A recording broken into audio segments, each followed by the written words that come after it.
Good morning, ladies and gentlemen. I'd like to welcome you all to Natal Computer College's second Cultural Day. Thank you all for attending, and without much further ado, we'll commence to the first item, which is by the Muslim Students Association. Thank you, Madam MC. Assalamu alaikum wa rahmatullahi wa barakatuh. Peace and greetings to all of you in the name of Allah. The Muslim Student Association extends a warm and cordial welcome to our guest speaker, Mr. Ahmed Deedat, the staff and students of Natal Computer College. Mr. Deedat will be discussing the topic, the Quran and the computer. After his talk, students will be given the opportunity to ask Mr. Deedat any questions. Please feel free to ask him any questions whatsoever. Mr. Deedat.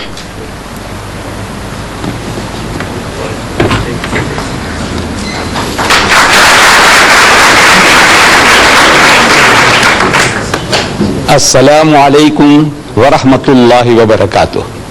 It means peace and blessings of God to each and every one of you. I feel privileged to come to speak to your computer college, and the subject that I have chosen is the Quran and the computer. Naturally, you are inquisitive, wanting to know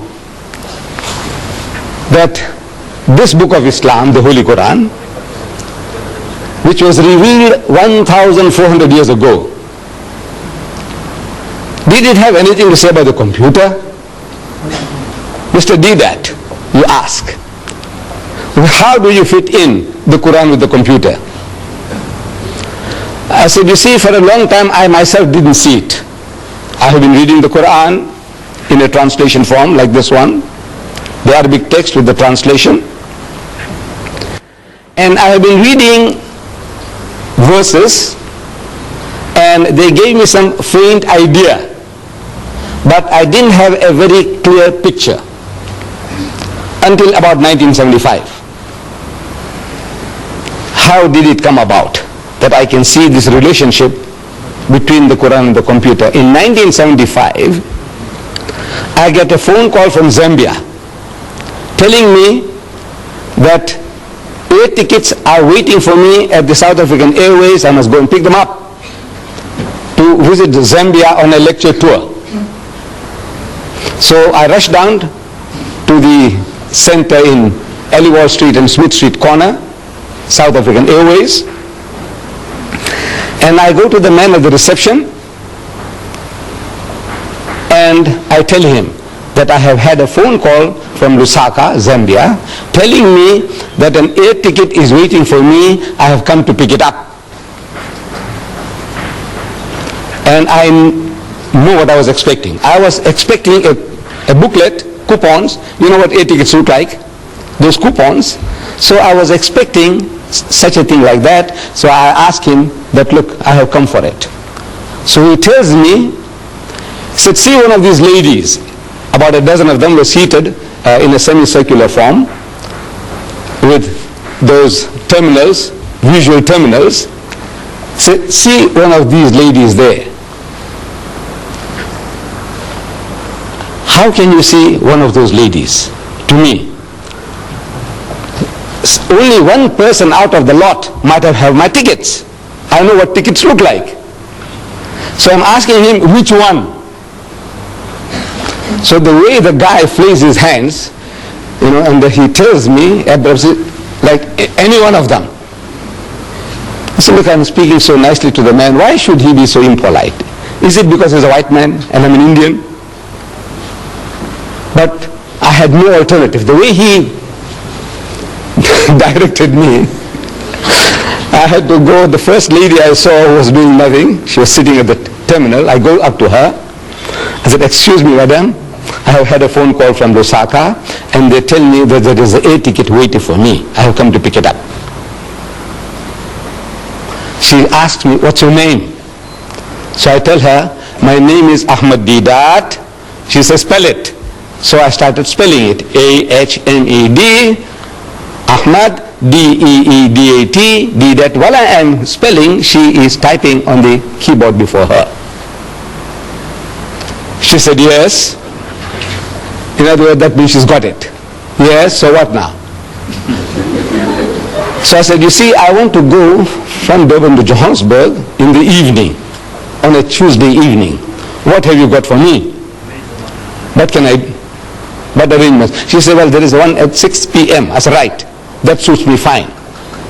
Can you book me on? She says, yes. It's done.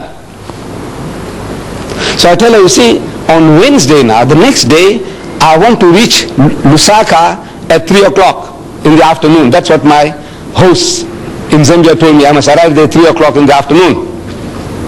I want to be there at 3 o'clock. Now, what arrangements can you make for that? So she typed again on the keyboard, and she's asking me, do you want to go through Maputo or through Gaborone? I said, look, it doesn't matter as long as I'm in Lusaka at 3 p.m. So she types again, and she said, you see, you are booked on Zambian Airlines, and the other plane, to transfer this ticket to another thing, we have to contact Zambian Airlines. And there is a national holiday in Zambia today, so we can't contact Zambian Airlines. So please come tomorrow.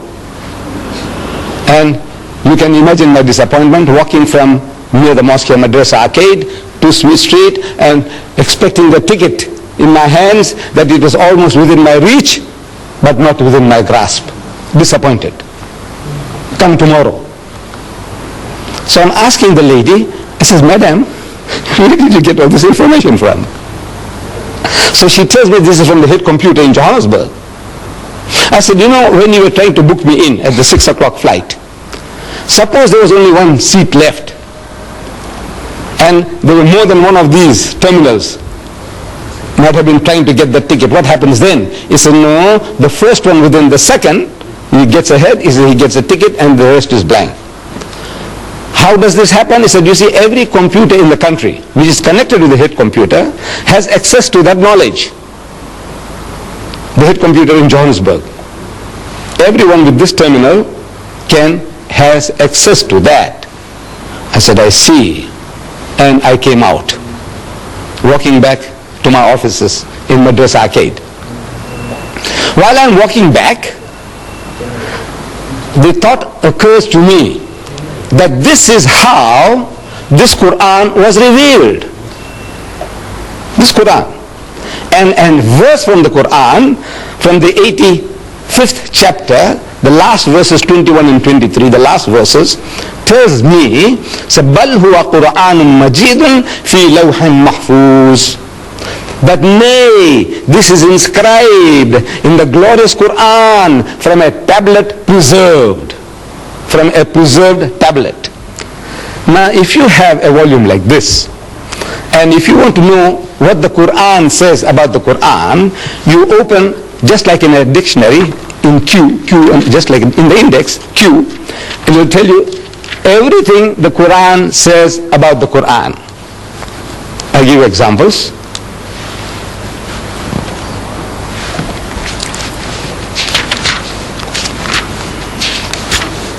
Quran, the divisions of the Quran, how it's divided into chapters and verses. Inspired message cannot be produced by other than divine agency. Verses, fundamental and allegorical, these are different topics. God is witness to the Quran. God's revelation, the Quran. Follow it and do right, the Quran. Respect and attention due to it. Book of wisdom, the Quran. It's in Arabic, the Quran. Described, and on and on and on. What does the Quran say about the Quran? The last subject in this index on the on the Quran, it says the tablet preserved. The tablet, this, when you have it, you'll be able to see it with your own eyes. It says tablet preserved, chapter 85, verses 21, 22. I read it to you. So the picture comes to me, this is how it happened. See, the whole picture comes along, the history of Muhammad, that he was in Medina, I have been reading, and a Christian deputation had come from Najran, an outskirt of Yemen.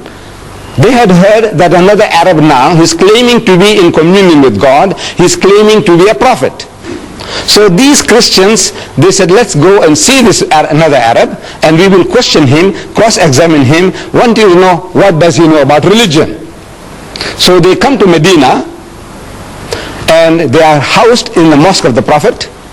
They sleep in the mosque, they eat in the mosque, and they have a dialogue in the mosque for 3 days and 3 nights. It's going on.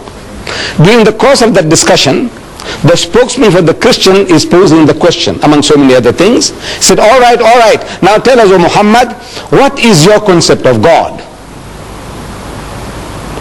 And Muhammad, according to tradition, he doesn't just start answering. He, so to say, presses his spiritual buttons.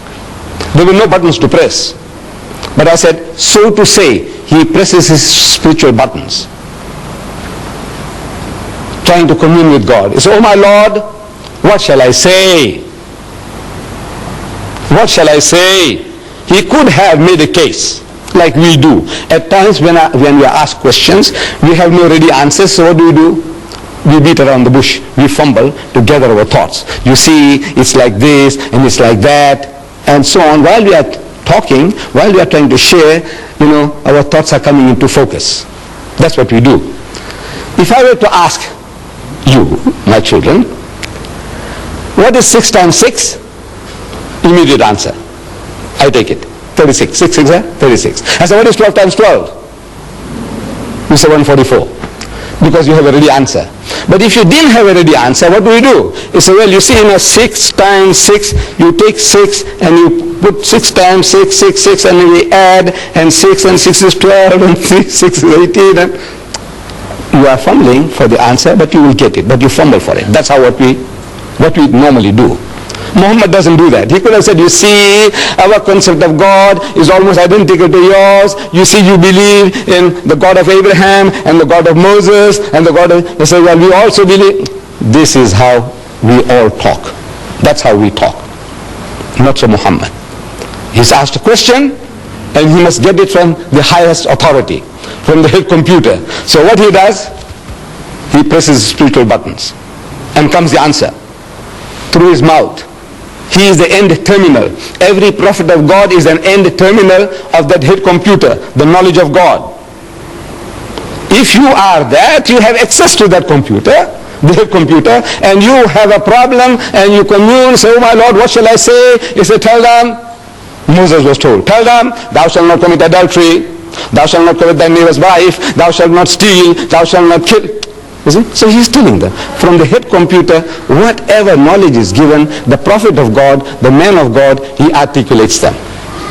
So he wants to know, what shall I say? Comes the answer. You see it in the 112th chapter of the Quran. Amazing. You open the chapter, it begins. Qul huwa Allahu ahad. Say, he is God the one and only. Allahu samad, God the eternal absolute. Lam yalid wa lam yulad. He does not beget and is not begotten. Wa lam yakun lahu kufuwan ahad. And there's nothing like unto him. Finish. Whole chapter is finished. 4 verses. And back to normal. He said, you see, this is our concept of God. When he spoke, while he was speaking, the normal discussion was on a different level of speech. Now, when he's uttering those words, he's on a different level. قل هو الله أحد الله الصمد لم يلد ولم يولد ولم يكن له كفوا أحد. And back to normal. He said, you see, this is our... Where did he get it from? He's asking. Oh my Lord. Nobody heard him. Nobody heard him say that. But he's asking, what shall I say? Comes the answer. I want you to see it in this book. It starts, say, he is God the one and only. So why say? A chapter begins, say, he is God the one and only. Why say? Because asked, what shall I say? Comes the answer, say, he is God the one and only. Now, this is how every verse of the Quran was revealed to the Holy Prophet Muhammad according to his needs from the head computer. He is the end terminal. As I said and I repeat, every prophet of God, every true messenger of God is that end terminal. We are not. We haven't got that facility. to make a direct contact with the head computer. Now this preserved tablet, what is a tablet? To me, that screen is a tablet, a visual screen. Your blackboard is a tablet.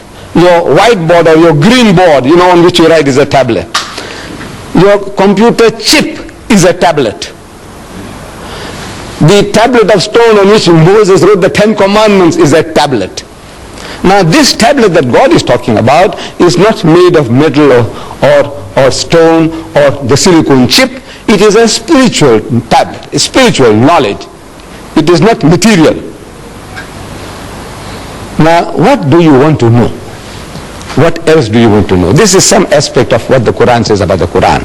What do you want to know about the Muslims and about Islam? Everything is in this book. The easiest way to have access to this knowledge about the Muslim is the book. We ourselves, we might be confused. The Muslim can be confused on so many things. But if you want to know authoritatively, what does your book of authority, the Quran, say? So you go to the Quran. So if you open the index, some of the subjects, I just give you a quick glance at some of the subjects. This book, claiming to be from God, naturally it must tell us everything about God that we can know. So, and the G, look for God. There are more than 140 different references that you have access to from here, from this book, from this index. God. He is your protector. Chapter 2, verses 257 and onwards. He is the creator of all. He is most bountiful. He is merciful. He is most kind. He is beneficent. He is the orphan's shelter. He is the wanderer's guide. The guy's wandering around. He is a guide to him. He satisfies your needs. God present everywhere. He is unity. He is one, not one in a trinity. He is not one of two. He has got no begotten sons. He is wise. He is best disposer of affairs. He is most high great. He is irresistible. He is never unjust. He is exalted in power. He is free of all wants. He is worthy of all praise. And on and on and on. You want to know what does it say about man? On the M, look for man. Man means mankind, men and women. Man. Let's see what it says about man. Man.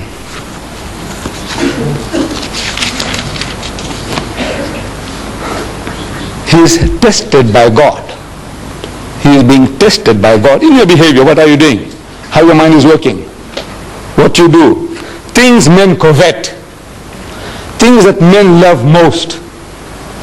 And here, I might ask you, here, man as a male, I want you to tell me, if you can, what does he covet most? What does he love most? What does he want most?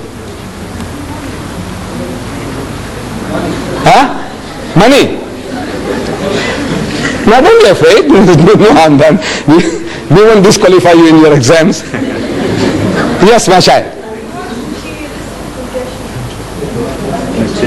Materialistic. Power. Huh? Huh? Who said that? Who said that? What did she say? Woman. Woman, yes, woman. Look, this is 1400 years ago. This man Muhammad is made to say, things men covet. I want you to look it up when you have this book. You will have this book. Each and every one of you will be entitled to this book free. I will give it to you all free. This encyclopedia. So no use me tantalizing before you. You know that golden carrot, and says, you see, it's there, it's there, it's there. And he says, where do you get it? I say, you see, you go to the Islamic Propagation Center and you buy one. Now I want to do business with you. No, I'm not here to do business. So the Quran says, ذُيِّنَ لِلنَّاسِ حُبُّ الشَّهَوَاتِ مِنَ النِّسَاءِ. So fair in the sight of men is the love of things they covet. Number one, مِنَ النِّسَاءِ, of women. وَالْبَنِينَ, then your offspring, your children. وَالْقَنَاطِيرِ الْمُقَنْطَرَةِ مِنَ الذَّهَبِ وَالْفِضَّةِ, and hoarded heaps of gold and silver, and wealthy land, and horses branded for excellence. These are the good things of this world's life, says the Quran. But the nearness to God is the best of goals to strive for. Number one, the greatest distraction for man is woman.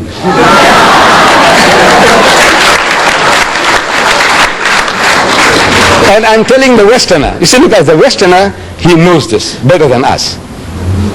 The Westerner, he knows this. See, he exploits this weakness of man to the limit. Lucien Motors in Smith Street, Durban, they advertise second-hand trucks. But on the trucks that they advertise, there's a woman in the bikini on top of the truck. G Knots, they were in Field Street before, they've gone to Notre Dame now. G Knots, they sell farm implements, but on the tractors that they advertise, there's a woman in the bikini on top of the tractor. I'm asking, what has a woman in the bikini got to do with a second-hand truck or with a tractor? Now you tell me.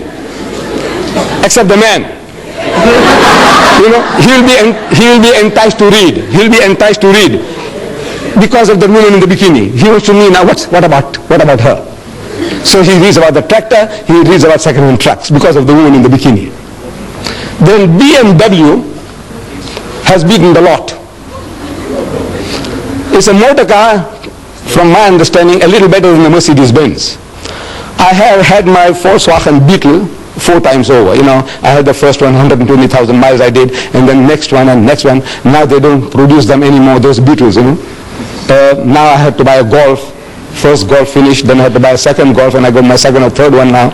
I'm still not in the market for a BMW. I don't know about you, Mr. Maharaj, Nepal Computer College.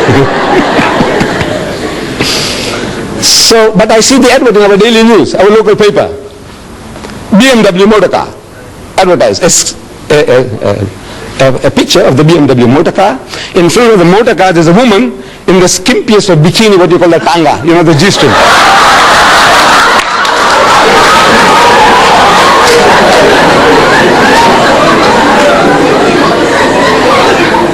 And in front of the motor car, this woman is standing, you know, in a lustful, enticing pose.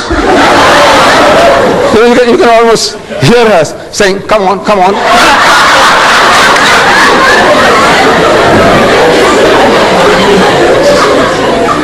And it is written at the bottom, test drive her now.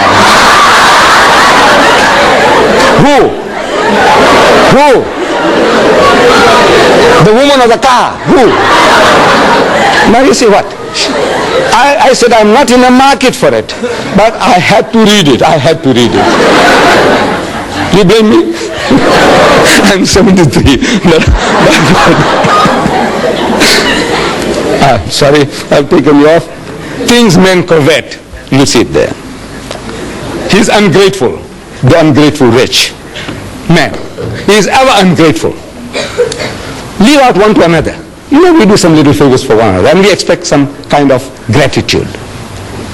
Fidelity, faithfulness. One of our South African poets, he describes it very beautifully, the ingratitude of man. He says fidelity, faithfulness, is said to be a human attribute which makes a modern gentleman distinguished from the brute.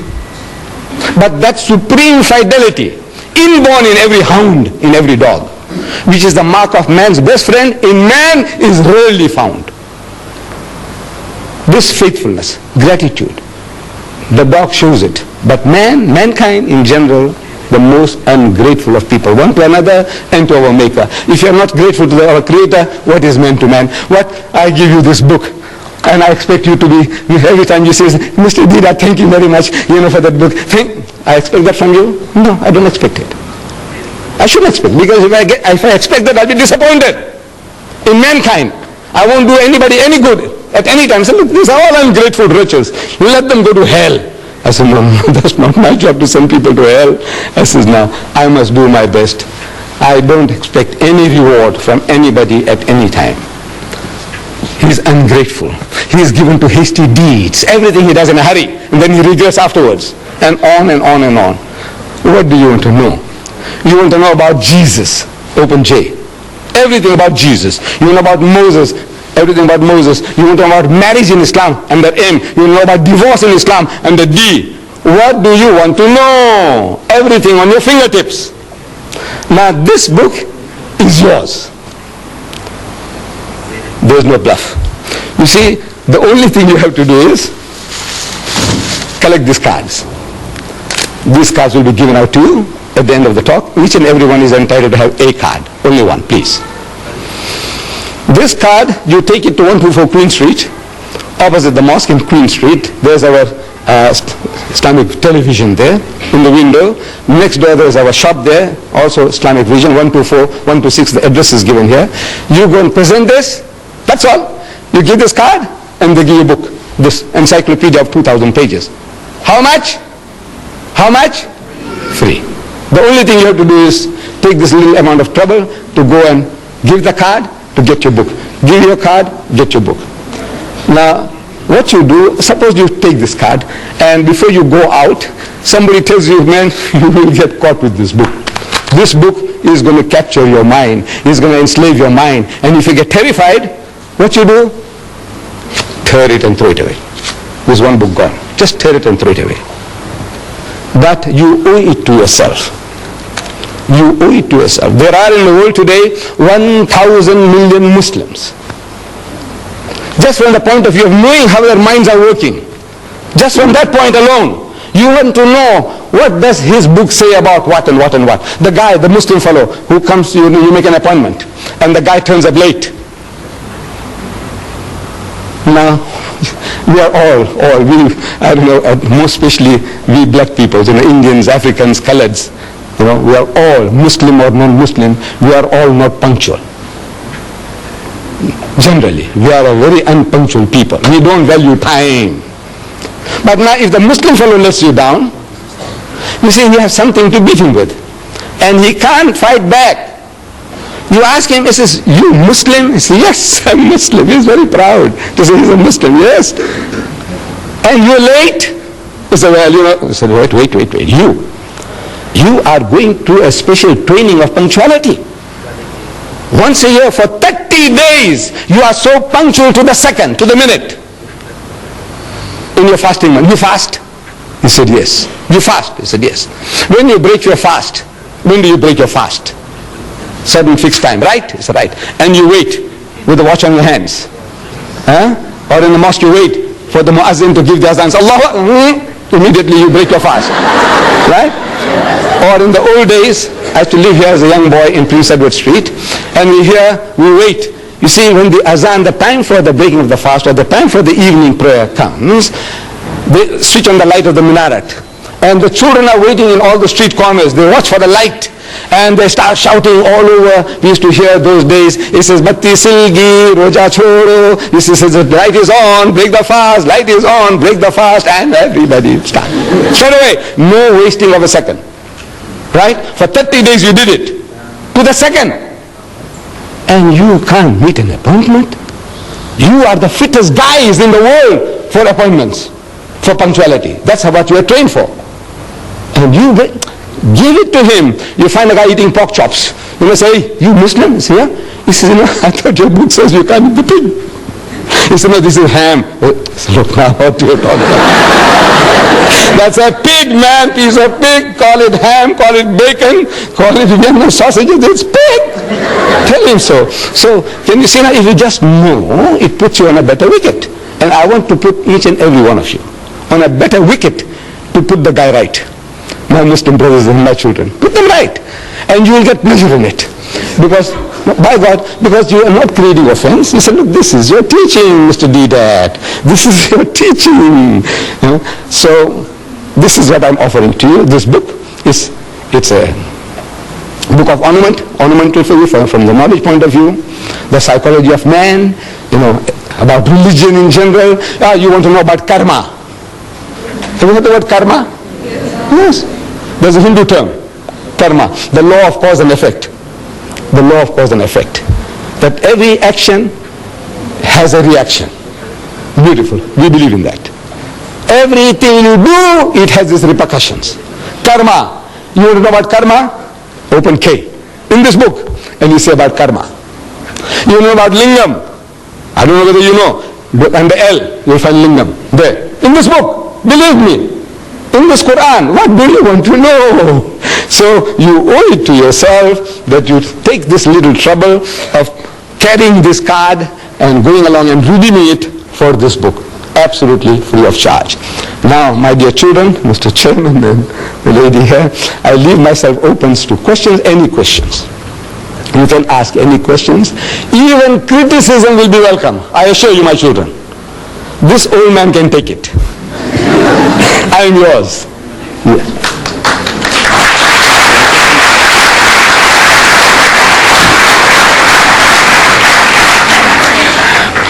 Thank you, Mr. Deedat, for that rather enjoyable and enlightening talk. Please feel free to ask Mr. Deedat any questions whatsoever.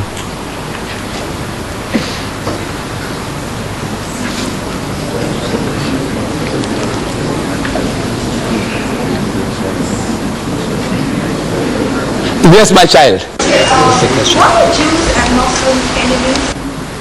If you come a little closer, please don't be shy. Please don't be shy, so that the camera can also catch your question. If you don't mind. No harm done. Okay, why are Jews and Muslims enemies? Are the Muslims and the Jews, are they not enemies? Why are they enemies? Yes, thank you for your question, ma'am.